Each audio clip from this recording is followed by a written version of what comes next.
we have the privilege of being in this universe for a few decades. And during that time, it is an enormous privilege to be able to understand something about the universe in which we live, why we're here, why we were ever born, where we come from. And I think that is such a wonderful thing to be able to do, that I am hostile, I can get angry about competing accounts which seem to me to not encourage that kind of questioning, but instead to say, this is how it is, it's all written in the Holy Book, it was written 2,000 years ago, and that's the end of it. I think that deprives people. I think that is such a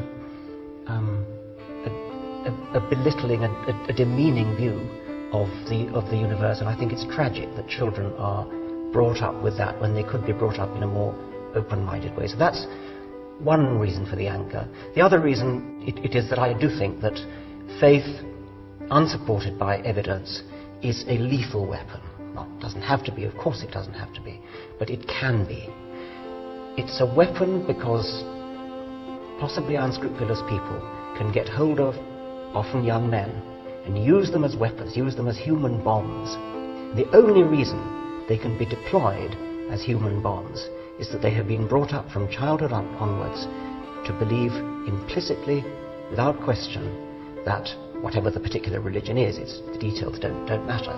The point is that they do believe that it is the will of God that they should detonate themselves and blow up a busload of people or blow up a skyscraper in New York.